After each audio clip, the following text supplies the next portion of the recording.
Welcome back our YouTube channel. आप सभी का स्वागत है अपने इस चैनल पे।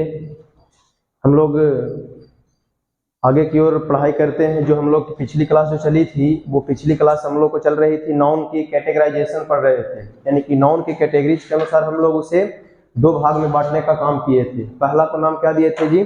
काउंटेबल, और सेकंड को नाम क्या दिए थे? अनकाउंटेबल।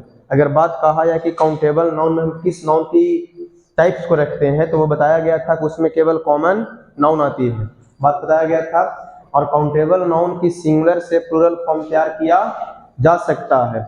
दूसरी बात मैंने क्या बताया था? Uncountable noun. अनकाउंटेबल नाउन की कैटेगरी में आप किसे किसे रखते थे, बोलोगे? प्रॉपर नाउन, मटेरियल नाउन और अब्स्ट्रैक्ट नाउन, ठीक है। तो इसकी हम सिंगुलर से प्लूरल फॉर्म तैयार नहीं करते हैं, बात यहाँ तक बताए थे। और कुछ उदाहरण भी आपके सामने पेश किया गया था, ठीक है। तो आज आगे बढ़ते इससे की बात किया जाएगा कि सर काउंटेबल हो या अनकाउंटेबल हो, क्या क्या हो? काउंटेबल हो या फिर हमारा नाउन क्या हो? अनकाउंटेबल हो। तो इसको जब हम लोग पढ़ने का काम किए थे, तो इसमें तो आपने कॉमन नाउन को रखा। किसको रखा? कॉमन नाउन को। इसमें आपने प्रॉपर को रखा, ठीक है। फिर इसमें आपने मटेरियल को रखा, फिर इसमें अब्स्ट्रैक्ट नाउन को रखा, यही ना था जी? तो चलिए ये सब के सब आपके सामने दिए गए हैं। तो एक नाउन सर कहाँ चला गया, जिसकी नाम है कलेक्टिव नाउन। कलेक्टिव नाउन को किस कैटेगरी में हम रखने का काम करते हैं, तो एक बार उसके बारे में समझने का काम करते हैं, जिसे हम क्या कहते हैं? कलेक्टिव नाउन कहते हैं। ध्यान दीजिएगा, अगर हमें समझने की बात आए कलेक्टिव नाउन, क्या समझने की बात आए? कलेक्टिव नाउन, तो कलेक्टिव नाउन को आप किस श्रेणी में रखिएगा? काउंटेबल या अनकाउंटेबल? किसमें रखिएगा? काउंटेबल या अनकाउंटेबल? तो कलेक्टिव नाउन को हम दो तरीके से इसे डिफाइन करते हैं, उसके बाद हमें समझ में आए कि इसे हम काउंटेबल में रखें या अनकाउंटेबल में रखते हैं। ध्यान दीजिएगा, अगर कलेक्टिव नाउन दिया हुआ है तो इस कलेक्टिव नाउन को हम दो कैटेगरी में रख करके चलते हैं। एक बात अगर समझते हैं कि जब कलेक्टिव नाउन क्या होता है? Self sufficient. क्या होता है? सेल्फ सफिशिएंट होती है, किसमें? In meaning. ये अपनी मीनिंग को लेकर के सेल्फ सफिशिएंट होता है, इसके बारे में हमें वर्णन करने की जरूरत नहीं पड़ता है, इसके बारे में हमें वर्णन करने की जरूरत नहीं पड़ता है। तो उसे हम कहाँ रखते हैं? काउंटेबल में। और इसकी सिंगुलर से प्लूरल फॉर्म तैयार किया जा सकता है। और दूसरी अगर बात समझते हैं, तब वो जो होता है सेल्फ सफिशिएंट तो नहीं होता है, वो चीज होता है डू नॉट सेल्फ सफिशिएंट, जिसको हम कहते हैं कि वो अपनी मीनिंग को लेकर के क्या नहीं है? सेल्फ सफिशिएंट, यानी कि उस चीज से हमें समझ में नहीं आती है, ठीक है। तो उसे भी हम काउंटेबल के श्रेणी में ही रखते हैं, लेकिन उसकी सिंगुलर से प्लूरल बनाने में हमें कुछ चेंजिंग करना पड़ता है। कुछ क्वेश्चंस ऐसे एग्जाम में आज के डेट में ऐसा ही आता है। देखिए कुछ एग्जांपल्स आपके सामने दिया जाता है कलेक्टिव नाउन के लिए, ठीक है ना। आपके सामने मैंने एक उदाहरण लिखा, क्या चीज? क्लास। क्या लिखा? क्लास। फिर मैंने आपके सामने एक उदाहरण लिखा, क्या चीज? फिर मैंने आपके सामने एक उदाहरण लिखा, क्या लिखा हुआ है? क्या लिखा हुआ है? प्राइड लिखा हुआ है। फिर मैंने आपके सामने एक उदाहरण लिखा, क्या लिखा हुआ है? गैंग। क्या लिखा हुआ है? आगे मैं अगर अगली बात को समझूं तो आपके सामने एक उदाहरण लिखा हुआ है, क्या लिखा हुआ है? जो भी उदाहरण आपके सामने दिए जा रहे हैं वो सब के सब किस नाउन की कैटेगरी से आते हैं?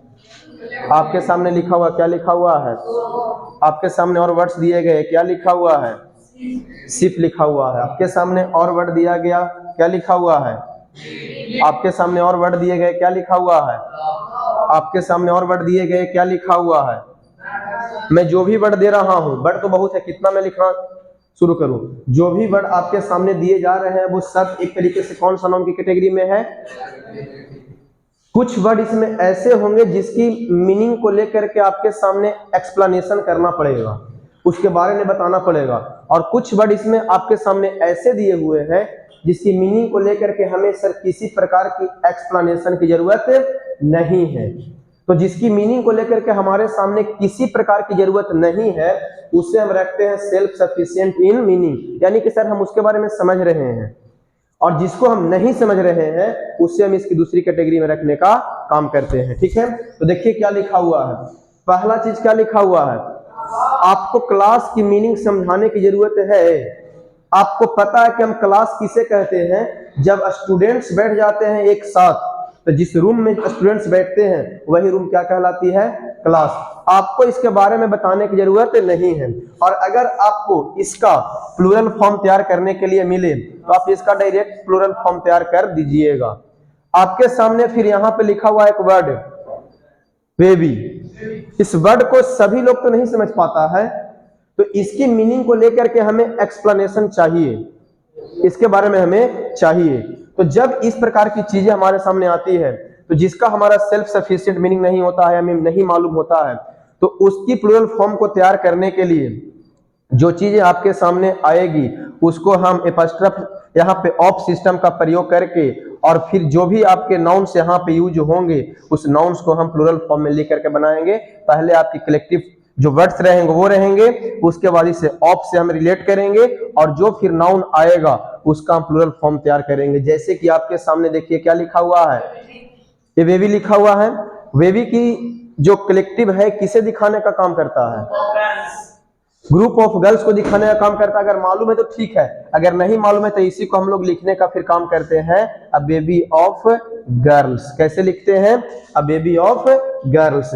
अगर अगली बात आपके सामने क्वेश्चन दिया गया था ए से, एक एग्जाम में एक क्वेश्चन दिया गया था, क्या लिखा हुआ है बच्चे, और दिया गया था कि प्लूरल फॉर्म, क्या लिखा गया था, plural form of pride. Pride का प्लूरल फॉर्म क्या तैयार होगा, बताओ, प्राइड का प्लूरल फॉर्म क्या तैयार होगा। और बेहतरीन एग्जाम में, इंडिया का बेहतरीन एग्जाम में क्वेश्चन दिया गया था, जो इंडिया का सबसे बेहतरीन एग्जामिनेशन माना जाता है, उसमें इसकी क्वेश्चन को डाला गया था कि प्राइड का क्या होता है प्लूरल फॉर्म। इसकी मीनिंग को लेकर के हम सेल्फ सफिशिएंट नहीं है सर, हमें नहीं बता सकते आप कोई किस किस समूह की बात करता है। एनीबॉडी हैज आंसर, किसी के पास इसका जवाब है, ये किसकी झुंड की बात करता है, तो इसकी प्लूरल फॉर्म तैयार कैसे की जाती है। आपके सामने सिर्फ लिखा हुआ है, किसकी प्लूरल फॉर्म तैयार करती है, किसकी समूह को दिखाता है। तो कुछ वर्ड ऐसे जिसके बारे में हमें नहीं आइडिया है, तो उसे हम इस कैटेगरी में रखने का काम करते हैं, और उसको प्लूरल फॉर्म बनाने का तैयारी हम ऐसे करते हैं।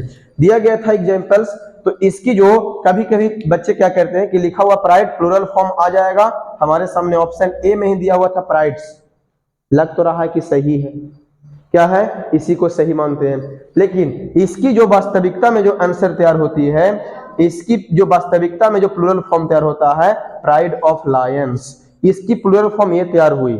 देखो क्वेश्चन कहां पहुंचता है, आज चीजों को डेवलप करना पड़ेगा अंदर। प्राइड्स में मार दिया, कहानी का लग तो रहा है कि हम तो सही बना करके आए थे, एग्जामिनर हमारा नंबर क्यों कम दिया, लेकिन इसकी वास्तविकता ही पढ़े ही नहीं थे हम लोग। समझ रहा है, इसकी जैसे बॉय लिखा हुआ था सर, बॉय के प्लूरल फॉर्म बनाने में कोई दिक्कत हमको नहीं है, बन गया। प्राइड का प्लूरल फॉर्म बनाने में दिक्कत है, तो इसको हम प्राइड ऑफ लायंस कहते हैं। शेरों की झुंड को हम क्या कहते हैं, प्राइड कहते हैं। इसकी मीनिंग को लेकर के हमें एक्सप्लेनेशन चाहिए, क्या चाहिए, एक्सप्लेनेशन हमें इसकी चाहिए। आपके सामने लिखा हुआ है सोल, बताइए क्या होगी इसकी चीजें, किस चीज की झुंड को दिखाने का काम करता है, किस चीज की झुंड को दिखाता है जी, सोल। सोल किसको दिखाता है, फिश के समूह को, फिश मछली सुने हो, उसी को समूह को दिखाता है, उसे हम क्या कहते हैं, सोल। सिप किसको दिखाता है, सिप अनाज के भंडार को, अनाज के गट्ठर को, सिप ऑफ ग्रेन्स, अनाज जो दिखाने का काम करता है, उसे क्या कहते हैं, फ्लीट। सिप जहाज, पानी वाला जहाज, जो सुना होगा आज से कुछ साल पहले, आप लोग को याद है कि नहीं है, घटना है 1999 की, ठीक है ना, कि एक बार अमेरिका ने पाकिस्तान के तरफ से 7 फ्लीट भेजा था इंडिया पे अटैक करने के लिए।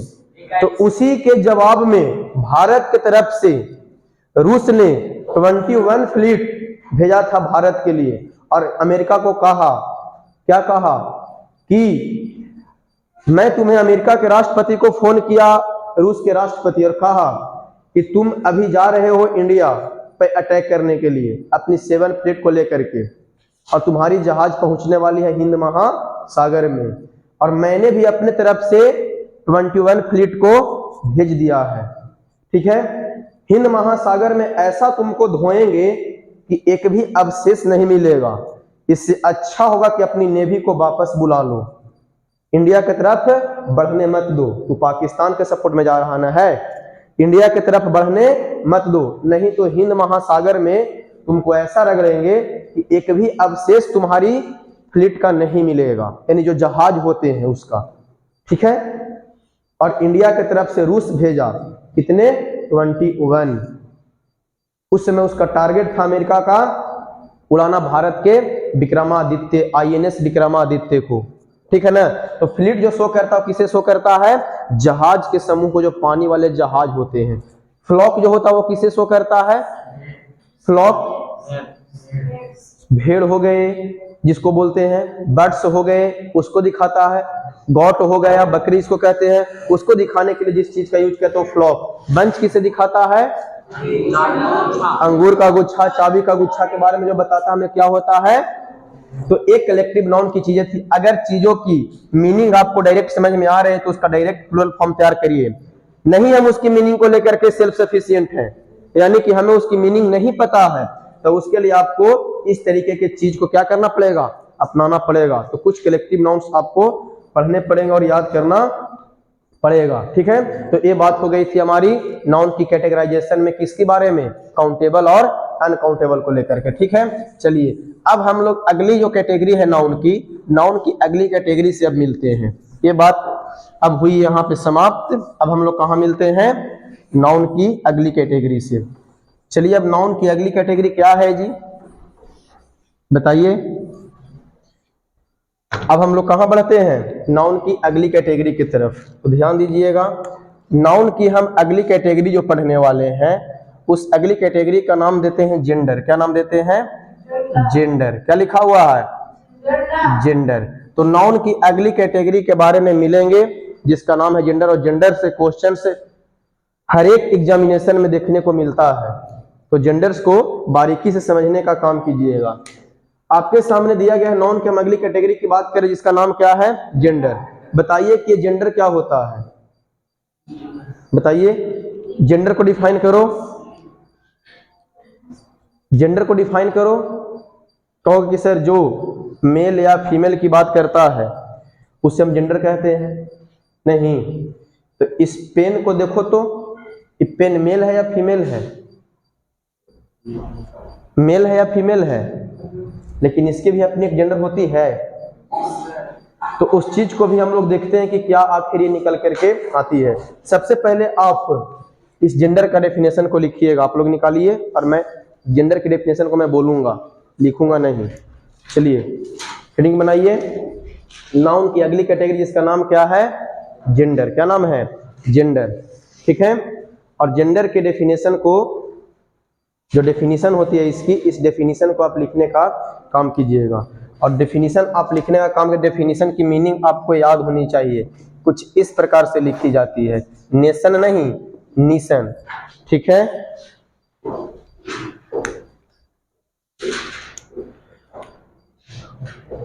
तो आप सभी लोग इसकी डेफिनेशन को लिखिए, जेंडर की डेफिनेशन क्या होती है।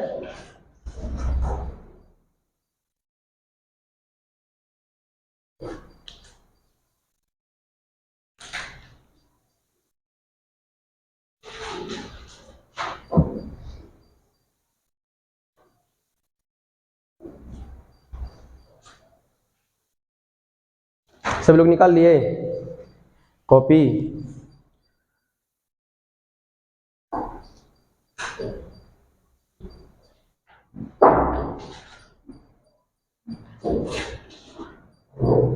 तो लिखो, a noun date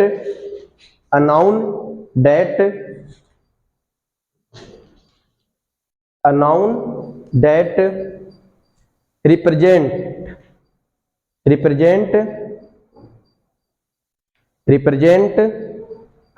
male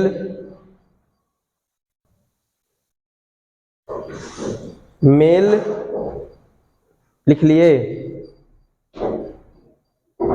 and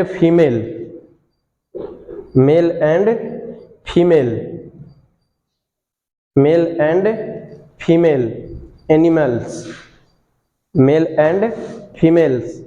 animals is called gender.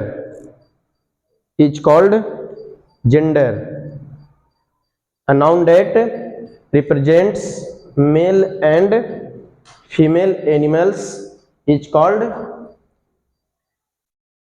gender. ठीक है, एग्जाम्पल्स के लिए अगर समझा जाए तो कुछ भी चीजें आप ले लीजिए। एग्जाम्पल्स में अगर बात किया जाए तो आप किसी भी चीज को उठा सकते हैं जेंडर की कैटेगरी में, ठीक है ना। जो भी मतलब बॉय हो गर्ल हो, ये सारे के सारे चीज क्या है, इनका अपना अपना जेंडर है। बात आगे समझने क्या है हमें कि जो हमारी होती है काइंड्स, क्या होती है, काइंड्स ऑफ जेंडर, यानी कि जेंडर की प्रकार। मेन तो हमें ये समझना, डेफिनेशन में कुछ नहीं रखा है।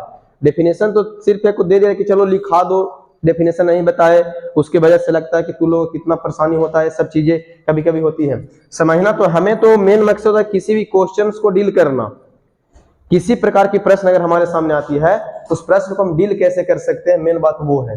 तो चलिए काइंड्स ऑफ जेंडर की अगर बात करते हैं तो काइंड्स ऑफ जेंडर में अगर सबसे फर्स्ट जेंडर की अगर हम बात करें, पहली जेंडर की कैटेगरी की अगर बात करें तो पहली जेंडर कैटेगरी की जो हम रखने का काम करते हैं उसे हम क्या कहते हैं, मैस्कुलिन जेंडर। क्या कहते हैं, मैस्कुलिन जेंडर। अब ये सर मैस्कुलिन जेंडर आखिर में होता क्या है, ये मैस्कुलिन जेंडर क्या होती है, ये आपकी काइंड्स ऑफ क्या है जेंडर में फर्स्ट टाइप की में कैटेगरी में आप किसे रखते हैं, मैस्कुलिन जेंडर को। तो बताइए कि ये मैस्कुलिन जेंडर आखिर में होती क्या है, लिखिए कॉपी डैट।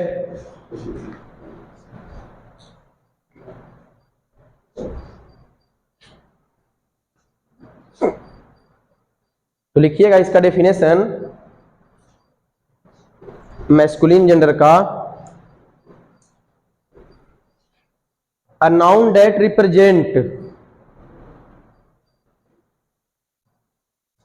that represent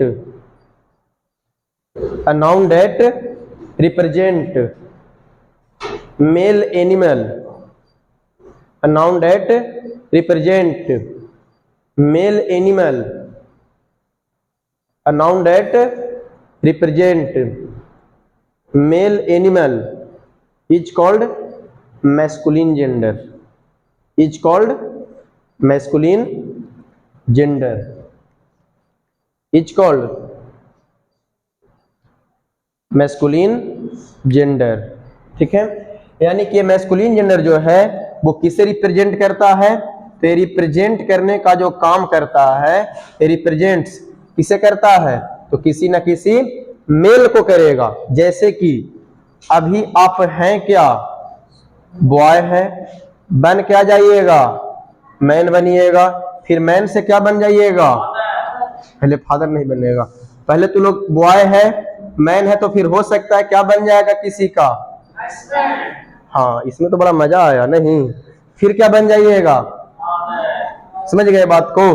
तो ये जो चीजें जो एक तरीके से कहा जाए जो मर्द की तरफ इंडिकेट का इशारा करता है, जो पुरुष के बारे में हमें बताता है, ठीक है ना, पुरुष के बारे में जो बताने का काम करता है उसे हम क्या कहते हैं, मैस्कुलिन जेंडर कहते हैं, जो पुरुष की बात करता है। ठीक है, दूसरी कैटेगरी से अगर मिलते हैं तो दूसरी कैटेगरी इसकी क्या है बच्चे, तो दूसरी कैटेगरी है इसकी फेमिनिन जेंडर। क्या है, फेमिनिन जेंडर। ठीक है, चलिए feminine gender, feminine gender, feminine gender लिख करके डैश दीजिए। अब उसमें लिखिएगा फेमिनिन जेंडर में लिखिएगा a noun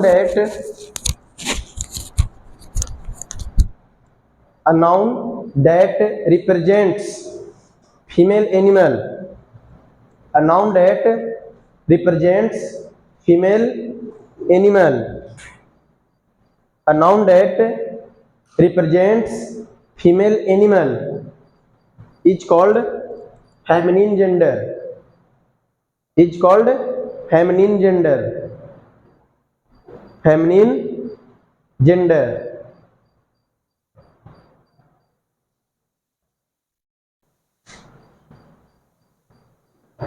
is called feminine gender. Okay,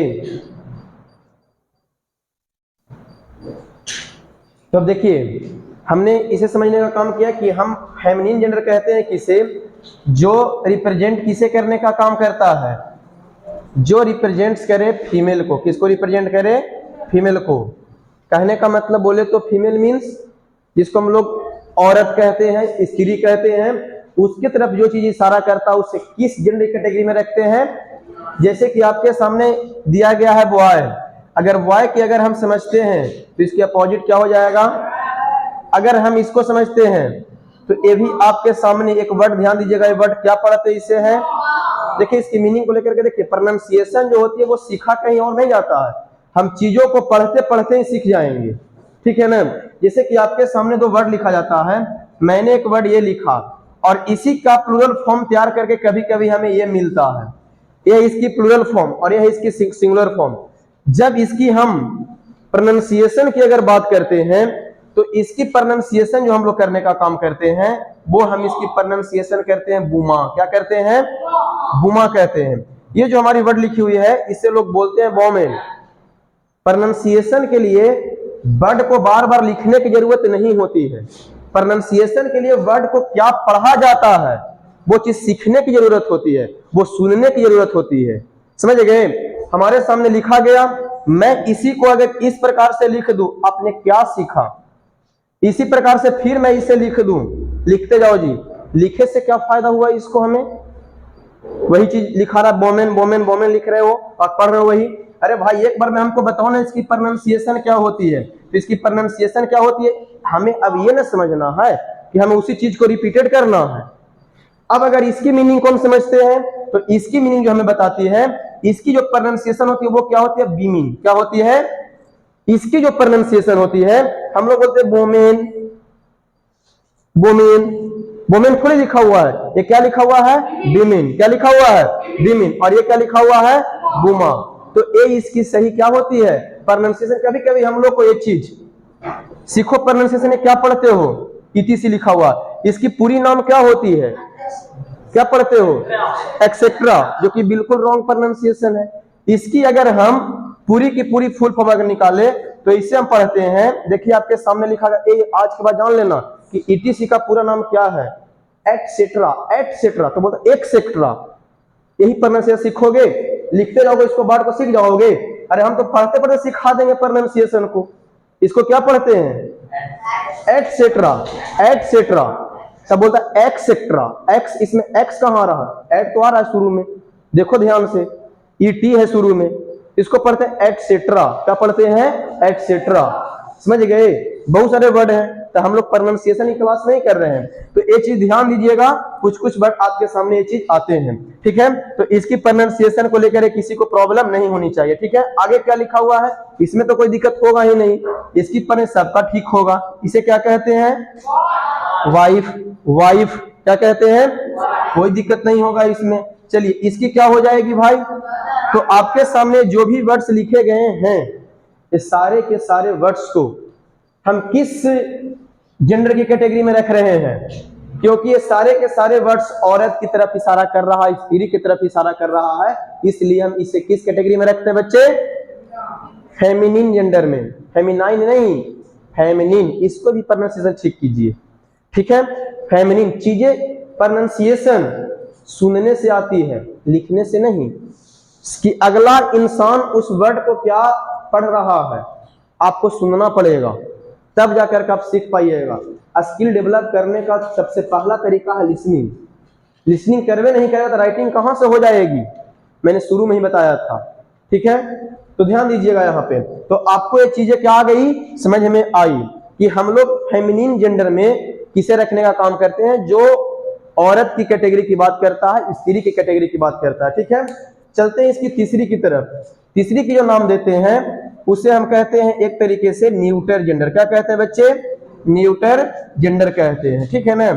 अब ये न्यूटर जेंडर क्या होती है? जो न्यूटर जेंडर हम उसे कहते हैं जो हमें इशारा करता है ऑब्जेक्ट्स की तरफ, ऑब्जेक्ट्स या फिर नॉन लिविंग थिंग्स की तरफ। इसमें कुछ ऐसे चीजें आती है जो लिविंग भी होती है। क्या होती है? लिविंग भी होती है, लेकिन उसे हमको रखना पड़ जाता है किस कैटेगरी में, वो हम चीजें आगे समझेंगे। आप न्यूटर जेंडर लिख करके पहले डैश दीजिए। आप न्यूटर जेंडर लिखिए पहले, न्यूटर जेंडर तो लिखिएगा a noun that represents, a noun that represents, a noun that represents, a noun that represents neither, neither इसकी दो प्रोनाउंसिएशन होती है, आप neither बोलिए या आप neither बोलिए, दोनों का दोनों सही चलता है इसमें। NEITHER, neither male, neither male, neither male nor female, nor NOR, nor female, nor female is called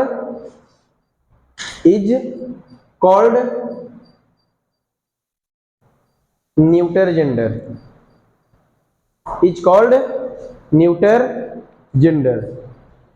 ये जो जेंडर है, जो ये आपकी जो इशारा करता है, ये बताता है आपको ऑब्जेक्ट्स के बारे में। किसके बारे में बताता है? ऑब्जेक्ट्स के बारे में। ठीक है, ये नॉन लिविंग थिंग्स के बारे में भी जिक्र करता है। किसके बारे में बताता है? नॉन लिविंग थिंग्स के बारे में जिक्र करता है। और कुछ लिविंग थिंग्स को भी हम लोग समझते हैं। आप एक चीज आप पढ़ते हैं, एक सब्जेक्ट पर जिसका नाम है साइंस। क्या नाम है? साइंस। ध्यान दीजिएगा, थोड़ा सा हम आपकी समस्या को हल कर देते हैं। और एक हम लोग लैंग्वेज पढ़ते हैं जिसका नाम क्या है? इंग्लिश। क्या है? इंग्लिश। बात को समझिएगा गौर से। ठीक है, एक हम लोग पढ़ते हैं साइंस और एक पढ़ते हैं हम लोग क्या चीज? इंग्लिश। अगर हम साइंस के अकॉर्डिंग अगर एक वर्ड को समझना चाहें जिसका नाम है ट्री। क्या नाम है? ट्री। ट्री मीन्स क्या होता है बच्चे? सभी को मालूम है कि ट्री मीन्स क्या होता है। और अगर हम इसी इंग्लिश लैंग्वेज के माध्यम से अगर ट्री को हम समझना चाहें तो ये दोनों में क्या अंतर होता है, एक बात को समझ लीजिएगा। जब कभी भी ट्री जो होती है, साइंस के माध्यम से ट्री को रखा जाता है लिविंग थिंग्स में। साइंस के माध्यम से ट्री को किस कैटेगरी में रखा जाता है? लिविंग थिंग्स में। और इंग्लिश के माध्यम से, यानी इंग्लिश में हम ट्री को नॉन लिविंग की कैटेगरी में रखते हैं। ये आप संभाल लीजिएगा अपने आप को, क्योंकि इंग्लिश का ये रूल है। ठीक है ना। हम इसके लिए इंग्लिश में ट्री को किस कैटेगरी में रखते हैं? Non living things. तो मैं जब यहाँ पे न्यूटर जेंडर की बात कर रहा हूं तो मैंने बताया कि इसमें किसकी जिक्र होती है? किसकी जिक्र होती है? तो बताओ कि ट्री को किस जेंडर में रखोगे? क्योंकि इंग्लिश ग्रामर के अकॉर्डिंग ट्री को किस जेंडर की कैटेगरी में रखा गया इसको, तो इसे सर हम न्यूटर जेंडर में कहते हैं। और इंग्लिश के अकॉर्डिंग एक क्या होता है ट्री, लिविंग या नॉन लिविंग? Non living. ये बात को ध्यान दीजिएगा, ये चीज आपको क्वेश्चन काफी डैमेज करता है। ये क्वेश्चन आता है, ध्यान दीजिएगा, आपको यही चीज सारी चीज डाउट क्लियर करते हैं। थोड़ा सा 1 मिनट। लिखा हुआ था एक जगह कि भैया shade of tree, shade of tree, और एक जगह लिखा हुआ था शैडो ऑफ ट्री। क्या लिखा हुआ था? Shadow of tree. बताइए कि दोनों में से सही कौन है? शेड ऑफ ट्री या shadow of tree? Shadow of tree. हम लोग पढ़ रहे हैं इंग्लिश ग्रामर में, किसमें पढ़ रहे हैं? कुछ चीजें साथ साथ लेकर के डाउट को चलते रहेंगे। प्रश्न दिया गया था कि शेड ऑफ ट्री या फिर शैडो ऑफ ट्री। जब इसकी बेसिक एस्पेक्ट्स अगर हमें पता नहीं होंगे तो क्वेश्चन हमारे अनुसार सर गलत हो जाएगा। तो इसे थोड़ा समझने का प्रयास कीजिएगा। शेड हो या शैडो हो, दोनों का मीनिंग एक ही होता है, छाया। क्या होता है? छाया। बात समझ में आ रही है? दोनों का मीनिंग क्या होता है? एक ही होता है। एक का मतलब क्या होता है? छाया। इसका मतलब क्या होता है? छाया। जब कोई लिविंग थिंग्स होती है तो उसकी बनती है शैडो, और अगर कोई नॉन लिविंग थिंग्स अगर होती है तो उसकी बनती है शेड। अब प्रश्न को गलत करके दिखाओ, अब प्रश्न को गलत करके दिखाओ। इंग्लिश ग्रामर के अकॉर्डिंग ट्री क्या होता है, क्या होता है? तो ट्री का शैडो बनेगा कि शेड बनेगा? शैडो बनेगा कि शेड बनेगा? तो आपका जवाब ये सही हुआ कि ये सही हुआ? आपका जवाब ये सही हुआ, और ये कायदे से क्या हो गया? गलत। तो ये चीज जेंडर हमें ये भी पहचान कराती है चीजों को, और ये सब चीजें अगर हमें देंगे आगे की एग्जाम, एरर में अगर क्वेश्चन दे दिया जाए इससे मतलब कि मान लीजिए, तो आप कैसे कर पाइएगा जब तक आपको कॉन्सेप्ट शैडो लगाएं कि शेड लगाएं। कोई पूछ दे कि हम गलती से अगर मार भी दिए कि शेड ऑफ ट्री, कैसे मारा भाई? तो अब उसको बताने के लिए अब हमारे पास चीजें आ गई कि नहीं भैया, इंग्लिश ग्रामर के अकॉर्डिंग ट्री जो है नॉन लिविंग होती है, और नॉन लिविंग चीज की क्या बनती है? शेड बनती है। क्या बनती है? शेड बनती है। और लिविंग का क्या बनता है? शैडो बनता है। बात समझ में आई? चलिए, तो ये आपका क्या हो गया? Neuter gender. कौन सा जेंडर हो गया? न्यूटर जेंडर हो गया। एग्जाम्पल्स आप किसी भी चीज को लिख सकते हैं। आपको अगर एग्जाम्पल्स दिया जाए तो आप कहिए ऑब्जेक्ट्स कोई भी, जैसे मेरे पास क्या है? पेन है, तो पेन आपका कौन सा जेंडर? चेयर एक क्या है? नॉन लिविंग थिंग्स है कि नहीं है? ये आपका क्लास में फैन लगा हुआ है, फैन आपका क्या है? एक प्रकार का। आप ट्री को लीजिए, ट्री एक कैसा है इंग्लिश ग्रामर के अकॉर्डिंग? साइंस में तू लोग कहो सर साइंस में लिविंग पढ़े, तो मैंने पहले जिक्र किया, साइंस में ट्री को लिविंग के जैसा माना जाता है, और इंग्लिश ग्रामर इसे नॉन लिविंग की कैटेगरी में रखती है। मेरी बात को ध्यान से समझिएगा। तो ये आपकी क्या हो गई? Neuter gender. अगर हम तीसरे जेंडर की अगर बात करते हैं तो 3 हो गई। 4 नंबर के अगर जेंडर की बात करते हैं, यही तो मेन हमारा जेंडर है जो आगे आ रहा है। हमें पढ़ना भी इसी के बारे में है, जिसका नाम क्या है बच्चे? Common gender. क्या नाम है? Common gender. सर ये कॉमन जेंडर क्या होता है, थोड़ा सा बात को बताइए, ठीक है? तो चलिए आप लिखने का काम कीजिए इसकी डेफिनेशन को। इसकी डेफिनेशन हम लोग लिखेंगे कॉमन जेंडर की। ये कॉमन जेंडर आखिर में होती तो है क्या होती है? लिख लिए होंगे आप लोग ने। आइए इसकी डेफिनेशन की बात करते हैं पहले। A noun that represents, a noun that represents, a noun that represents, a noun that represents, a noun that represents male, sorry, either male or female, either EITHER, either male or female, either male or female, either male or female is called common gender, is called common gender, is called common gender। यानी कि जो common gender जो होती है, ये हमें बताता है कि इसमें मेल, आइदर मेल, या फिर इसमें और क्या होती है? दोनों के दोनों चीजें आ सकती है इसमें। उसे हम क्या कहते हैं? क्या कहते हैं? Common gender. आप any name of a post, किसी भी प्रकार के पद को आप उठाइए, सारे के सारे पद को किस कैटेगरी में रखा जाएगा? कॉमन में। जैसे मान लो कि मेरा एक पद है टीचर का। क्या पद है? टीचर का। आपका पद है स्टूडेंट का। किसका पद है? स्टूडेंट का। कोई बेचारा है डॉक्टर। क्या है? कोई है डॉक्टर। कोई मान लीजिए कि है पुलिस। क्या है? पुलिस है। क्या है बच्चे? कोई पुलिस है। मान लीजिए कोई सिंगर है। क्या है? कोई सिंगर है। कोई मान लीजिए कि डांसर है। क्या है? डांसर है। बातें समझिएगा ध्यान से। जब ये सब चीजें आपके सामने लिखी गई है, कहां ध्यान है उधर जी? वैसे बैठने का कौन तरीका तू लोग का है? तू लोग के सबसे पहले बैठने का तरीका तू कैसे बैठा हुआ है? चलो बोलो, क्या बोल रहा था? पोस्टमैन। अच्छा तूने पोस्टमैन कहा। चलो आगे बताओ।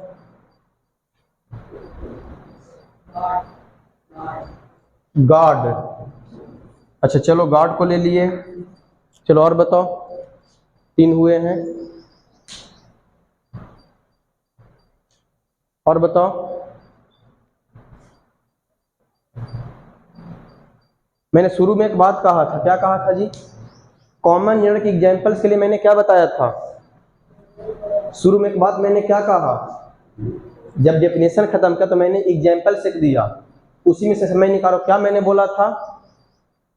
चीजों को सुनोगे नहीं। मैंने एक बात जिक्र किया है, नेम ऑफ एनी पोस्ट, दुनिया का कोई भी पोस्ट है, टीचर एक पोस्ट है, स्टूडेंट एक पोस्ट है, डॉक्टर एक पोस्ट है, पुलिस एक पोस्ट है, सिंगर। अब बोलो कि डीएम एक पोस्ट है कि नहीं है? सीएम एक पोस्ट है कि नहीं है? पीएम एक पोस्ट है कि नहीं है? कोई भी तुम पोस्ट को उठाओ, वो सारे के सारे चीज किस कैटेगरी में आती है? कॉमन जेंडर कैटेगरी में। चीजों को समझो ध्यान से, ठीक है ना? बैठो। तो यहां पे जब चीज लिखी गई तो बताओ कि ये क्या लिखा हुआ है? टीचर। तो टीचर एक ऐसा वर्ड है जिसमें मेल भी आ सकता है और फीमेल भी टीचर हो सकती है। स्टूडेंट है तो स्टूडेंट